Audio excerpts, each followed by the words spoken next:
Yes, what's up?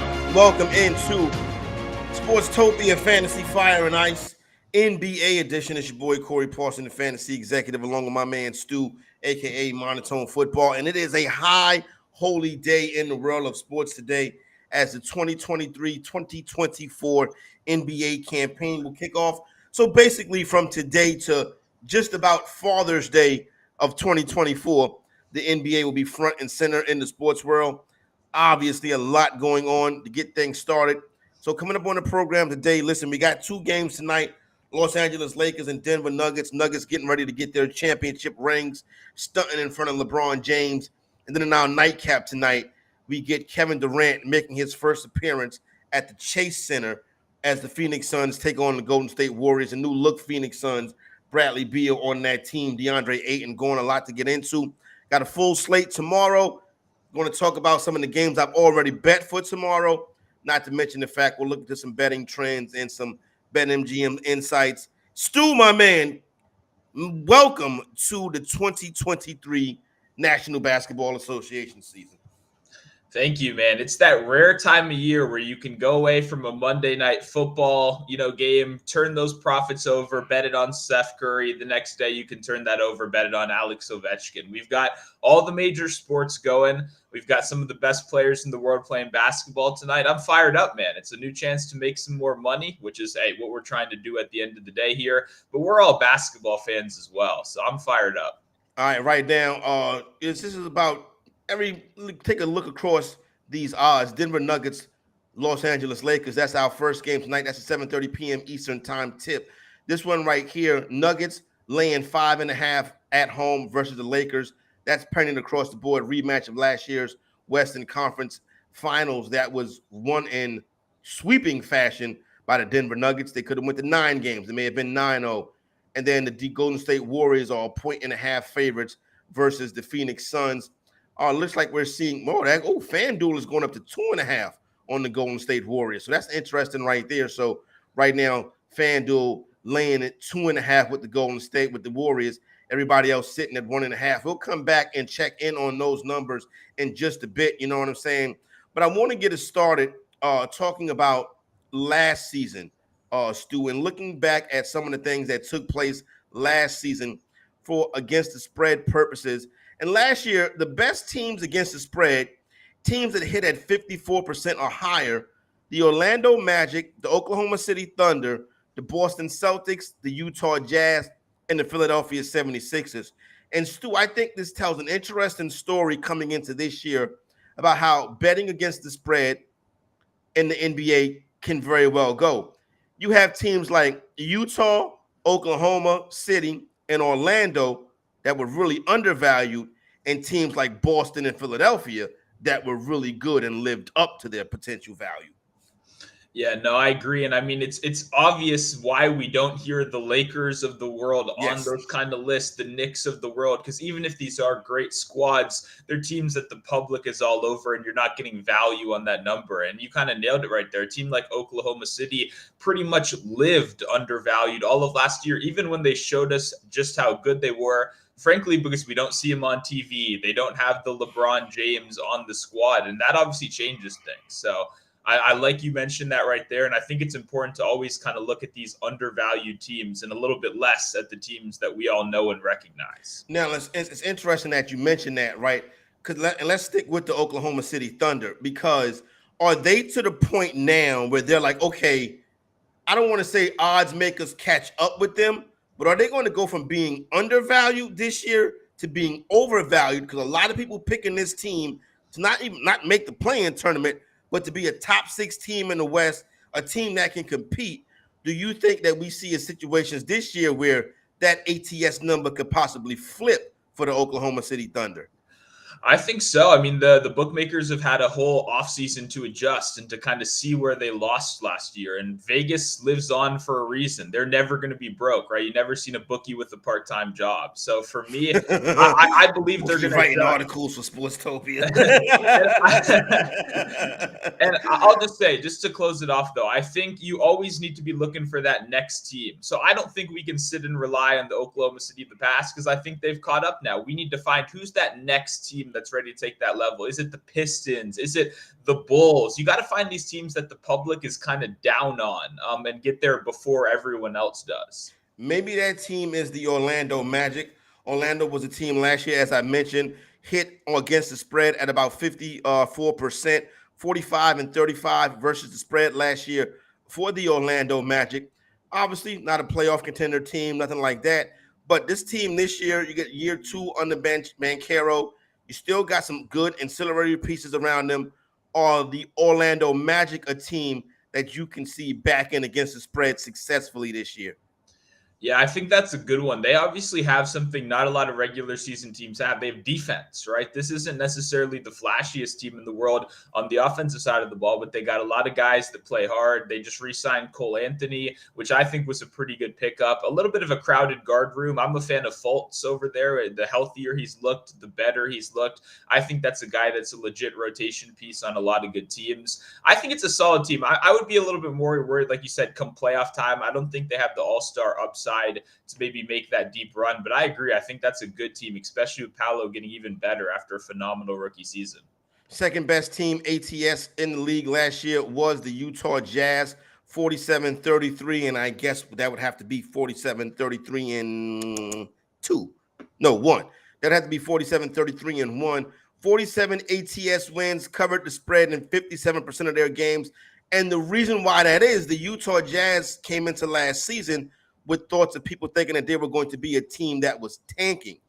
And they ended up like going on this amazing run to start the season to where I'm like, well, this team going to make the playoffs.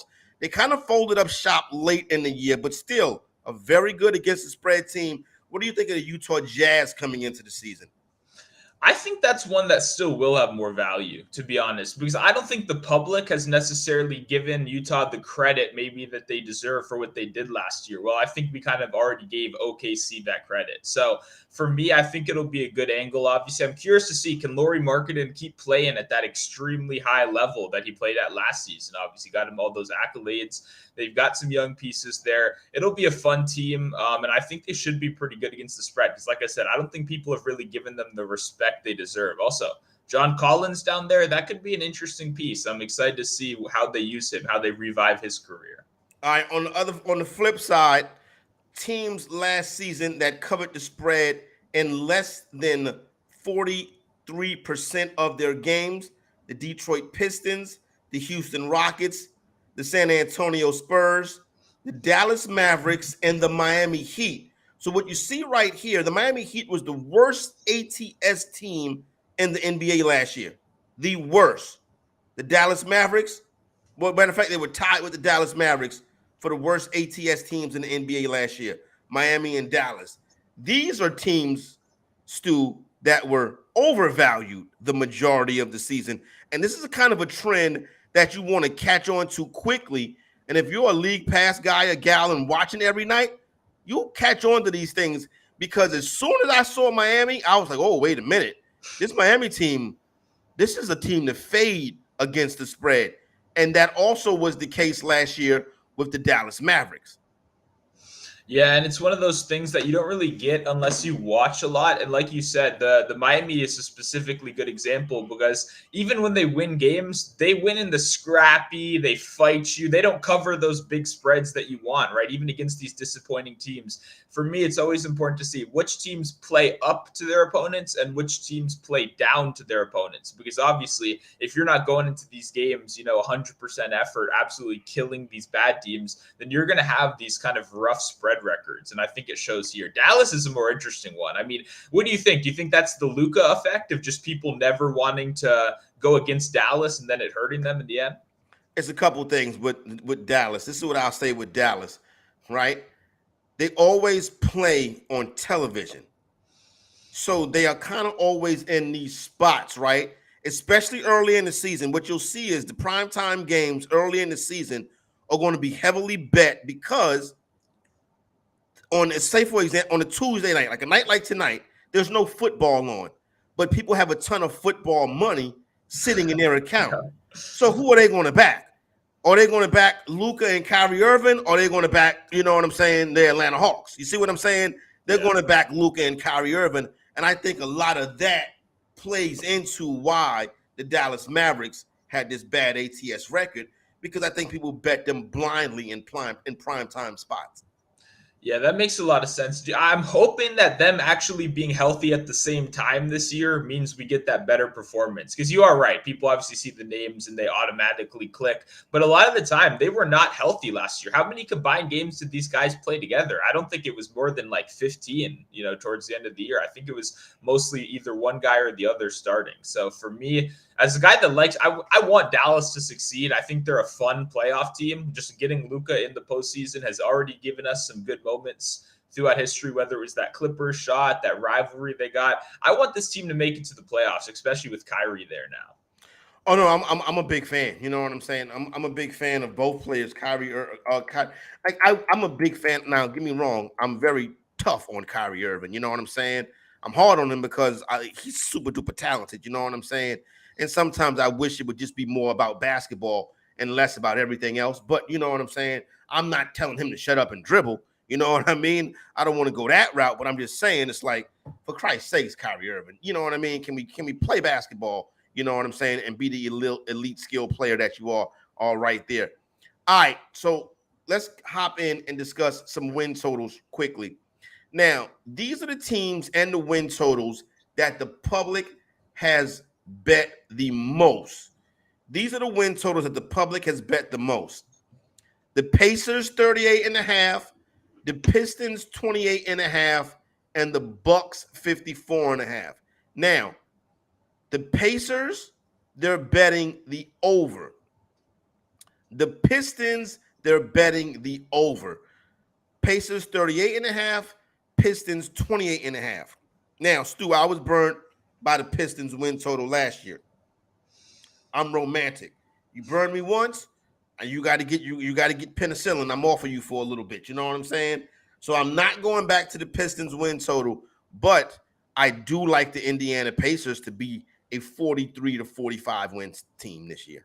Yeah, I'm surprised to see them on the list, but I see why they are. I see a lot of young pieces kind of developing at the right time. Tyrese Halliburton, a guy I just drafted in my season-long fantasy league with all my guys last night, so that was exciting. Obviously, one of the best young point guards in the league. Great playmaker. The shooting is getting better every season. For me, it just kind of comes down to like how engaged is this team, and do we see kind of anyone take up that role as a superstar? A guy I'm curious to see is Mathurin, how he progresses this year. I thought he had a very good rookie season last year. He showed he could score with pretty much anyone in the league. So a lot of young pieces. That's the only concern I would say, is whenever you bet a win total on a team with a lot of young guys, with a lot of unproven pieces, there's always that chance it kind of blows up in your face and they kind of look terrible. But I think it's a good team. I like their core. I'm glad Miles Turner's actually going to stay and play a full season. I'm curious what that looks like. It feels like we haven't seen him play a full year in decades. Yep, another team that's most bet to the over, but on the handle. This is not the ticket count. This is actually what counts. This is the actual money. The Toronto Raptors 36.5 is being hit on the handle pretty heavy. So post Nick Nurse era, they got my man that came over from the Grizzlies. I can't pronounce his last name, excuse me, but you know who I'm talking about. The Grizzlies coach, the Grizzlies assistant coach. That coach when Jenks had COVID a couple years ago, he filled in as the head coach, had a couple wins. He takes over for the Toronto Raptors up there in the 36.5. Stu is the win total. I would bite on the Toronto Raptors being a team that wins more than 36.5 games. The line does feel low. I'm not in on the Raptors this year personally. I see potential to blow it up at the trade deadline. Really? I mean, I see a lot of guys. OG has been a guy that has been involved in every major trade. For real. Yeah. How do you show love to a guy like that when he's seen his name on ESPN from Woj 3 times a year every year? It's interesting. It looks like they want to shop him. Pascal Siakam has still, I believe, not agreed on his extension. They've been going back and forth on that for what feels like years. Obviously, no Fred anymore, no Lowry anymore. The core of that team that I loved with Nick Nurse. I like Nick Nurse as a coach, too. Nick Nurse is one of the best coaches in the NBA. Okay, I'm glad we're on the same page. I don't think a lot of people give him that respect there. So for me, kind of losing those factors, and then, to be honest, people are assuming Scotty Barnes takes that superstar leap. The guy still can't shoot. You got to shoot if you want to be a superstar in the NBA. And also your passing ability as a big man is not going to be as impactful when they're not respecting your shot. So I don't know. Toronto, I'm not really backing them this season. I'm a little bit worried that the trade deadline has an impact on that win total. But I could be proven wrong. That's a pretty low number, to be completely honest. Good stuff right there. Most bet unders on the ticket counts. The Milwaukee Bucks at 54.5. Look at this. The Toronto Raptors at 36.5. The Denver Nuggets at 52.5. The most bet unders on the handle. This is the money. This is what counts. The Lakers at 47.5. The Clippers at 46.5. And you know what? I agree with the Clippers at 46.5. I think that's one right there that I would get behind. The Lakers at 47.5. That feels pretty close to the number. The Bucks at 54.5. Yeah, I'd go under that because the Bucks don't need to win 55 games. Yeah, I agree. I think anytime you get in the high 50s, the mid 50s, it's almost under or nothing, right? Because how are you trusting you can't bet a team to win 60 games? You know what I'm saying? And if you're such a good team that you're on the mark for that level, you likely rest your starters that last week of the season to get everyone going. So I agree. I'm really not playing overs at that 56 kind of level or anything like that. What about the Clippers, though? Such an interesting team. Paul George, Kawhi Leonard, Terrence Mann blocking the James Harden trade. You know, Ty Lue out there, another guy that's one of the best head coaches in the NBA circles. They need to, in my opinion, Stu, pull the plug on this Paul George, Kawhi Leonard thing and go out there and get yourself a real team. Yeah, it feels like they're holding hope for so long, and it's a shame. I am too. I like that combination. I've been rooting for those two to succeed, maybe more than any other group of stars, because I think the way they play basketball, just from a pure love of basketball standpoint, is amazing. You rarely see two guys that can demolish you on both ends of the floor when they're healthy, right? Not just offense, but Paul George and Kawhi on defense is a lethal combination. The problem is we never see it during the regular season, right? So there's no incentive for me to bet on them when these guys have not proven they're able to stay healthy over the course of the year. So unfortunately, I'm with you. I don't see any other path than to blow it up because these guys are never playing at the same time. No doubt. Let's go back to some ATS trends from last season. Best two ATS teams on the road last year. 3 teams hit over 60% on the road last year.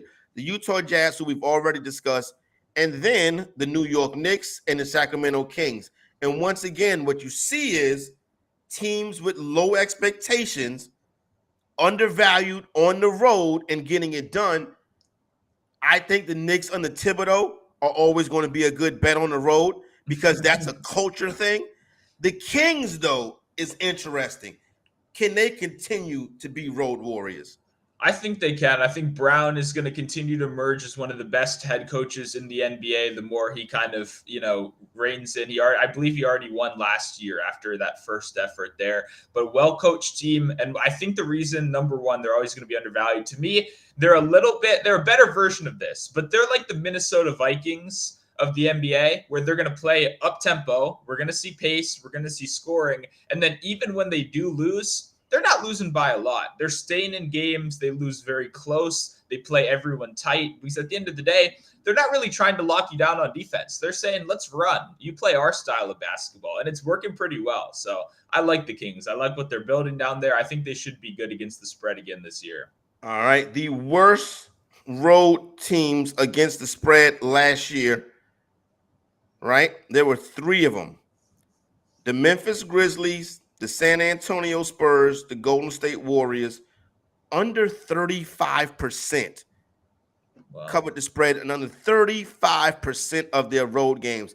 And here's something that I think that we can kind of maybe point out, right? Because when you look at the Memphis Grizzlies, why are the Memphis Grizzlies bad on the road? Well, you got a young team with young superstars with a lot of money who look at road trips as, let's go hang out with the fellas. You know what I'm saying? That's the Memphis Grizzlies. Then the Golden State Warriors, that team wasn't connected. You had a veteran team with turmoil because Jordan Poole and the younger crew split. So when they go on the road as individuals and not as a group. When I look at this year, the Minnesota Timberwolves, the New Orleans Pelicans, younger team, even though the Pelicans do have veteran leadership in JV and McCollum, but their younger players are the stars. And then the Minnesota Timberwolves have younger players who are stars as well. Minnesota's a real fascinating team coming into this season. I like this. I've never thought about trying to predict which teams have those kind of problems that we could take advantage of before the year. That's actually a really good angle right there. The 76ers could be the veteran team with the internal strife. And we've seen the 76ers struggle on the road in the past. Yeah, no, I think that's the obvious one for sure. The Harden situation, we still don't even know. We're a day out now, right? And we still don't even know. I mean, we can assume he's not going to show up if he hasn't at this point. But yeah, no, I mean, that's a huge deal. Obviously, we look at a lot of this stuff as bettors, as a macro, right? We're not necessarily looking at the micro, what causes these problems. But I think when you do, that actually gives you a lot of value in how you look at these games. Because you're right. If you were in last year early on this Warriors trend, on this Grizzlies trend, I mean, you probably don't even need to watch the show right now. You're probably rolling around somewhere. So that's interesting. I'm going to be looking out for that really close. I think the Pelicans is a really good spot, actually, to mention right there, because not only do we have the Zion stuff going on, which, by the way, Ingram now. I was going to say Ingram is the interesting thing. I wonder if he's unhappy. It sounds like there were some problems. And then CJ McCollum, I like the guy. He's not a vocal leader at the end of the day. He's a veteran. He sets the example for other guys. I don't actually see much, veteran leadership stepping up. So I agree. I like the talent on that team. But actually, I think the attitude problems could kind of blow everything up kind of early over there. What was you getting ready to say about Zion? Well, I was getting ready to say, I mean, I drafted a guy in my fantasy league last night. This guy was a superstar before. He's one of the best players in the world. He's healthy, and no one in the world is talking about him. Wouldn't you think this would be one of the biggest? Like, when I go to click on a player in fantasy, I'm trying to think about all the news I read about them. I haven't heard a single thing about Zion in a couple months, besides when we were calling him, like, fat a year ago. Like, why is there not more coverage on this? This guy was dominant when he was healthy. Well, listen, here's the thing. Maybe that's a good thing. Maybe flying under the radar, you know what I'm saying? While everybody's looking over here at Victor Wembanyama, maybe he's, I want to say coming through the back door, but whatever. Maybe it's Zion. You get what I'm trying to say, people. Maybe Zion, can, be over here chilling. I think it's a good thing. Yeah. Zion with less media attention around him. At least you hope so, for your fantasy team. Now, let's turn the page and talk about tomorrow, and then we'll get to tonight's action, get some picks and some props for tonight's game. But tomorrow, right? The evening starts off 7 p.m. Eastern time start, Atlanta Hawks and Charlotte Hornets, right? I don't know what the Hornets are going to be this year. I'm not betting this game because I can't watch it. I'm in that weird spot to where League Pass blocks me out because they say the game is on in my area, but the game's not on in my area. You know what I'm saying? It's like, that stinks. But you're curious your thoughts about the Falcons, on the Hawks coming into the season.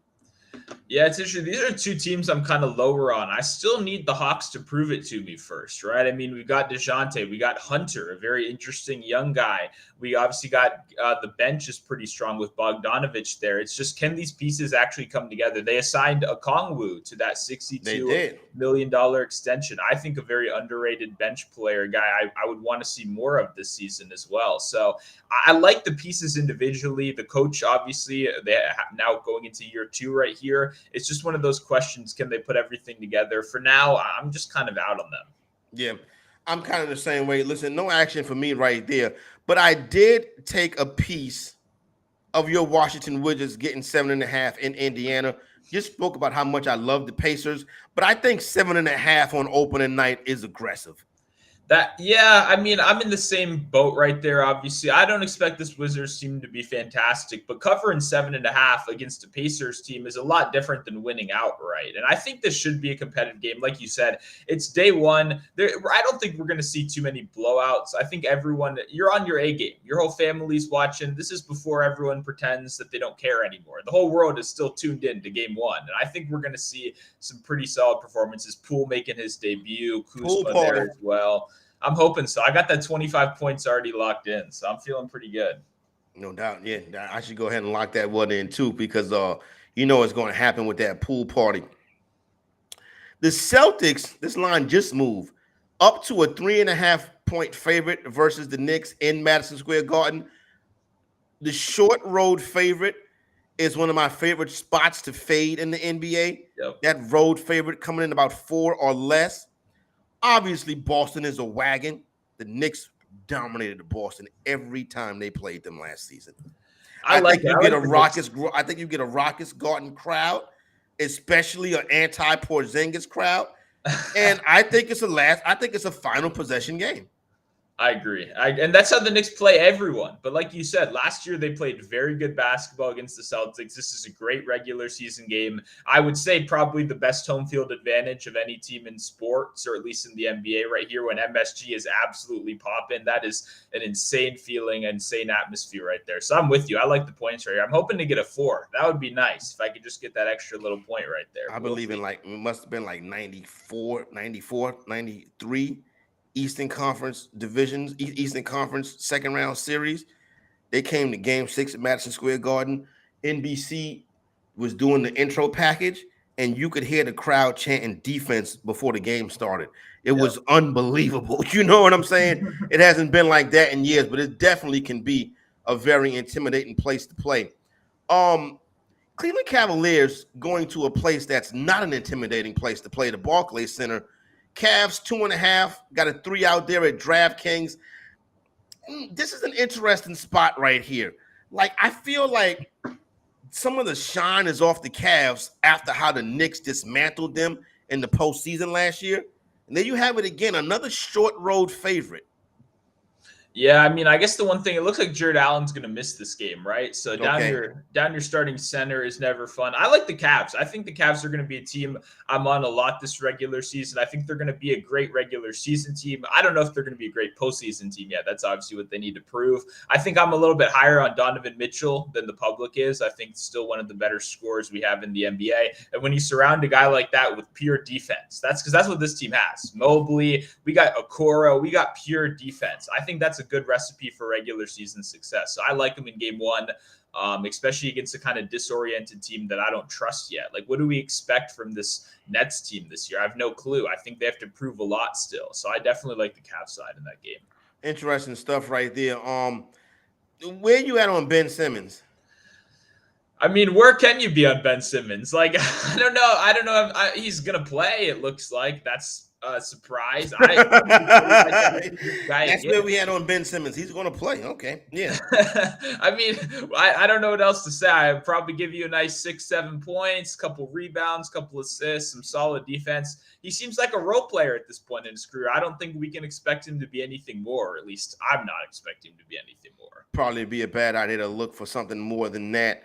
Another interesting game tomorrow night, Minnesota Timberwolves and Toronto Raptors. I started to hit the Raptors money line in this one, Stu, and then I was like, no, chill, because let's see what they look like. No Van Fleet, new head coach. This is not Nick Nurse. If this was a Nick Nurse Raptors, hammer that. Give me that all day. This new Raptors, let me sit back and let me watch first. Yeah, I mean, even Raptors fans probably don't even know who's on their bench, right? This is a team that played their starters 41 minutes every single game, and we never even got to see the depth on this team. It's going to be a new look this season. We're going to see a new coaching style. We're going to see more depth, more rotations. For me, there's still a lot of question marks. And like I said a minute ago, I'm not really super high on the Raptors. So, yeah, I'll probably be avoiding them to start the season. Now, here's an interesting spot right here. This right here looks like a trap. Oklahoma City Thunder, Chicago Bulls. The Bulls open up a 1-point favorite. BetMGM sitting at Bulls -1.5. DraftKings is already flipped to Oklahoma City -1. Wow. FanDuel is at FanDuel is at Chicago -1. So I think when this game tips off tomorrow, it'll probably be Oklahoma City -1.5. I'm going with Chicago Bulls. I am too. In the NBA, there's this cool system I'm going to inform all you guys about. I can't wait to hear this. It's called Take the Team That the Sportsbook Does Not Want You to Take. Because in the NBA, when you do this every single day, you see lines. You don't even have to be a pro. I swear. If you watch the NBA every day, you look at a line and you just go, what? What is that? Because you know that not only do you believe that, the whole world is going to be with you on that side. And this is a perfect example. Oklahoma City is like that new girl on the block. She just moved in. Everybody is fighting for her right now. Knocking at her door, you know what I'm saying? Exactly. And the Bulls are this team that we got the these middle stars of the Eastern Conference for 30 exactly. years. Exactly. We haven't seen anything. And I think that shows. And I think it's going to show in the splits. And when the sports books see all that information and they say, okay, bet on the Thunder. Let's see what happens. Then I want to be on their side. So I agree with you. I think it sounds kind of dumb to say, but it's kind of as simple as that in the NBA sometimes. Yep. I'm with you. I like the Bulls. Are you a big total bettor? I like unders. I play almost exclusively unders. I don't really play overs that much. Yeah, it ain't under till it's over. A lot of times the most, if you can really get numbers down right, totals down right, those overnight totals when they first drop, yeah, sometimes I see those and I'd be like, oh my God. And then you'll wake up the next morning and the total will go in one direction 4 or 5 points overnight. Those overnight totals is really how you make money in the NBA. Yeah, I completely agree. And too, like I said, I was kind of playing a lot of unders because I was just looking what line moved 5-6 points. Okay, I'll fade the action right there. I'll take the under because you don't want to, it's a lot different getting an over at 99 than at 106 or something like that too. So I agree. I think definitely you want to be locked into that. And also something I've really got on. The only overs I do play a lot of first quarter overs. You got to find what teams jump out the gate What fast. number are you jumping on? 56, 57? Where's the sweet spot for first quarter overs? Well, I like team totals, but I would say the mid to low 50s is good. I like the team total when you can get kind of the undervalued team in that 26 range sometimes, or sorry, the good team at that 26 range. And then the undervalued teams even drop lower sometimes. I mean, even ugly teams like my Wizards, Porzingis last year, one of the best first quarter scorers in the whole NBA. We could see that transition over to Celtics. This is one of those angles where if you pay attention really early, you can take advantage to what teams jump out the gate fast and which teams kind of ease in and don't, go all out in the first quarter. Oh, that's good stuff. That's good information right there. So, got a full night. You do got, I guess you'll say the marquee late matchup, Dallas Mavericks, San Antonio Spurs, another short road favorite. Dallas Mavericks laying it on the road in San Antonio, the Victor Wembanyama national debut. Yeah, this is excited. I already saw some books open. Wembanyama at 15 points last night. I smashed that. I see it's up to 15 and a half, 16 and a half most spots. Probably still like that as well. Dallas still lacking that front court depth, right? They don't have that premier center. We just drafted Lively out of Duke. We'll have to see how that plays out. It's kind of beyond that, the same retreads they've had there for a while. Maxi Kleba still in town. For me, that being said, I like Wemby and the player props. I like his blocks. Obviously, 7'6". How could you not like the blocks? But for me, on the spread, it's still Dallas right here. These are teams in two different leagues. We got a team contending for the playoffs up here, and we got a team still in that, top 10 lottery pick in the draft down here. And when they're only a 2-point different, I'm going to take what I think is the better team, 10 out of 10 times. So I'll take the Mavericks in this one. Yeah, I would also go with the Dallas Mavericks. I probably would throw that money line in a parlay or something like that. I don't know how I'm going to play it. You'll be around tomorrow, you know what I'm saying, and I'll let you know, you know what I mean? So that's a good start right there. And then this thing with the totals, like when they release some books, when they release their college football games on Sunday, right there in the fine print, it would say you can bet up to $2,000 on a side, but $200 on a total. They're letting you know right there where the money is at. You know what I'm saying? Why you can't bet $2,000 on total? Because they know that you can. That's where they're weak at. You know what I'm saying? So that's where you can be sharp at. You know what I'm saying? And make yourself a money maker in this upcoming NBA season. All right, so let's get into tonight's action.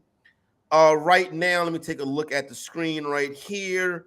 And something must be going on because Golden State's up to 3.5 now. Interesting. Do you think that's I just saw that move as well. Do you think that's injury news with Booker and Beal? I saw both of them are questionable coming in right here. It must be injury news with Booker and Beal. You know what I'm saying? I would have to guess it's Beal. It seemed to me like Booker was going to play. I read Beal was trying to play. That was the quote I saw the other day. So if I had to guess off the top of my head, I'd say maybe Beal's been downgraded on the injury report right there. All right, so that's something right there is something to keep an eye on. But let's start with the first game, game one of the night. Make sure no movement in that game right there. Yeah, still painted 5.5 across the boards with the Denver Nuggets laying it in this one.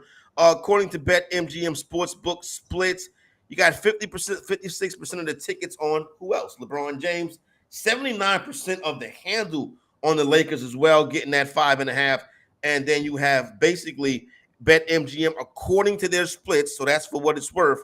You got 44% of the tickets on the Nuggets, only 21% of the handles total right now, sitting at 227.5.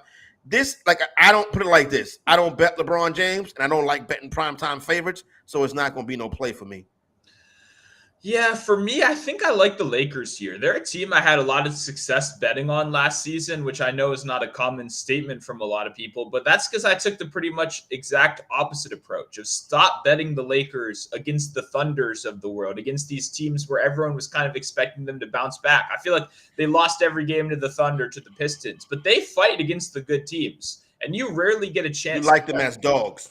I like them as dogs and healthy dogs. That's the key right here. You don't get a Lakers healthy team very often. This is going to be a real chance to not only show off LeBron and AD looking good, but also that bench unit that also, stepped up as starters last season. But now, we can expect to perform off the bench. Rui Hachimura, Austin Reeves, these younger guys that are stepping up now. So I like this team when they're healthy. I like them as dogs. I think this is a pretty good spot to cover. All right. BetMGM Insights most bet props in this game. LeBron James over 23.5 points, D'Angelo Russell over 13.5 points, and Anthony Davis over 23.5 points. This just looks like a horrible way to go after this game, just betting all those overs. Yeah, I'll say I like the LeBron over right there because I do think there are very few players I think that really do care about the moment as much as LeBron. He does perform in the bigger moments when he's on prime time. He's one of those guys when you look at the splits on prime time versus not, they're pretty good. And 23 points is not really asking too much for LeBron right there. And then right quick, that milestone he can become the first NBA player to make it to 40,000 points scored. He needs to average about 27, and he'll get there about right around the All-Star break. Yeah. I mean, just another thing to keep in mind right here of obviously got that historic thing that he's reaching for. So I like that over. I'll throw in an under I like as well to balance it out. I think Aaron Gordon under 14.5 points is a pretty solid spot. This is a guy that is a great postseason player. And I think one thing we can do in the beginning of seasons is fade the guys that were amazing in the postseason. Not necessarily these regular season stars. The guy I did it the most with the other year, Andrew Wiggins, absolutely balled out, was arguably the finals MVP for that run. And then we saw him kind of come back to life in the regular season. It's a very similar thing here. Aaron Gordon's not going to play 40 minutes a game anymore. He's not going to be playing that max effort, scoring 5 points a game on offensive rebounds. It's the regular season. I think we're going to see the scorers take over a little bit more. I think Gordon under 14.5 is a very good look, especially AD in the paint is not someone you want to mess with. When it comes to props, I really kind of need to see it first. You know what I'm saying? Before I start to bet on the player props. But if I just go through my list right here and tell you some things between these two teams that you can look at, I kind of, let you talk to it and give it a shot. I need data first. You know what I'm saying? Yeah. I'm an old man. You know what I mean? I can't be up too late at night following these things. But what about Austin Reeves? His point total, 15.5. Yeah, for me, that feels a little high for Reeves, to be completely honest. I like the game, but I think he steps up more when we see, later in the year, when we see these guys maybe injured. We see little breaks for guys like LeBron and AD where they're not out there on the court. Everyone's healthy. I would rather go a D'Lo, a Rui. When we know they're out there, they're going to be scoring. Austin Reeves, he's a selfless player. He'll pass the rock around. He's not looking for a shot as much. For me, that's a guy I'm probably not super interested at 15.5 on the first game. What about Jamal Murray, 3-pointers made, 2.5? Well, I don't know. I love 3-pointers, right? I mean, you're going to hear that a lot to this me, season. It's my favorite thing to bet is 3-pointer makes. Okay, so then if we're on the same page there, do you agree that these first game of the years or even first game back from the All-Star break, they're always rough, right? These guys aren't in their rhythm yet. So for me, it's kind of what you said with the data. I just want to see them get into their rhythm first. I want to see a couple games under the belt before I bet on the threes, because I was looking at Michael Porter Jr., but then I remember this is a pure rhythm shooter, and there's no rhythm at this point in the year yet. So I'm going to be a little bit patient on the threes. Bradley Beal is out. Okay, there we go. Bradley Beal is unlikely to play in the season opener. There you go, right there. They're taking a cautious approach with Beal's back. So Bradley Beal will not be available, and that's why that number is up to 3.5. Speaking of that number and that game, let's hop into that right now. No Bradley Beal, but you do have Kevin Durant. Phoenix Suns 3.5-point dog on the road at the Chase Center tonight. Kevin Durant going to finally get his flowers from the Golden State Warrior faithful. Yeah, that'll be a fun one. Twitter's going to be going crazy one way or another, no matter what happens. People have their takes. A lot of people hate Kevin Durant, obviously. So that'll be fun. I think I like Kevin Durant tonight. I mean, obviously his points are locked right now. I'm taking a look at it. They don't have a current line available due to the Bradley Beal injury news. I'd have to imagine it's going to be in that high 20s range, maybe 27, 28. It's kind of hard to fade it. I mean, Kevin Durant, I know I just talked about guys maybe not being this hot, but this is the best shooter we have in the NBA right now. I mean, maybe besides Steph Curry on the other side of the court. So I like Kevin Durant in this one. I'm expecting some fireworks. I think we should get a fairly high scoring, fairly high energy game. All right, there you go right there. As far as, do you like anything against the spread in this one? Suns and Warriors right now. There's the bet MGM. Well, you got heavy betting on the Suns, obviously. Yeah, I don't think I'm going to be on the Sun side. That's what I'll tell you. I don't like that they're underdogs, though. It feels like you could flip this line and it would be perfectly fine as well. So it's always a little suspicious. To me, I don't see value. These are teams, to be honest, I want to fade throughout the year, right? I think they're both good postseason teams. But, like, who's Phoenix going to guard this year? Who's out there playing defense on this team? I still haven't figured it out yet. No doubt. Let me throw a couple of point props at you. Chris Paul, 12.5. No, I'm going assist. If I'm betting Chris Paul, it's always going to be assist right there, especially after what we saw last season in the scoring department. Kevin Durant, 28.5. I'll go over. With everything going on right now, he's going back, going to get the rings before. I think you got to go over in that one. 3-pointers in this game right here. Andrew Wiggins, 1.5. That's not bad because Wiggins is pretty efficient. You only need 1.5. I would say over on that one. Are you getting good juice? Is it like super juiced up or reasonable? Well, this right now is, I'm looking at, wow, $1.55. Yeah, see, I wouldn't lay $1.55. That's kind of where it comes to. I like the spot, but at that price, they already kind of caught up to you. Yeah, no doubt. You're right about that. You know, I mean, that price is a little bit too high right there for that 3-point. Klay Thompson, 3.5. I would go under on that. Me too. Same thing right there. Too early to be laying these 4, 5, 6 threes. I don't see it. If anyone's doing it, we know it's Steph Curry doing it. Kevin Durant, 2.5. No, Kevin. People. I would take the under on this. I would too. Even when Kevin Durant balls out, even when he has those 30-point games, he's killing it in the mid-range. He is taking a lot less threes than you might expect. All right, so there you go right there. That is Sportstopia NBA betting show 1 in the books. Me, Stu, and our brother Javon will be here getting you ready for these betting nights, trends, whatever you got, player props all season long. Don't forget sportstopia.io. So give us a subscribe on the YouTube. Throw us a like on the channel as well. And make sure you set those notifications to know when we go live so you come in here and get this good information. Join us live or check it out later on before the game starts on demand. For my man Stu is Corey Parson, the fantasy executive. Sportstopia, Fantasy Fire and Ice. We are out.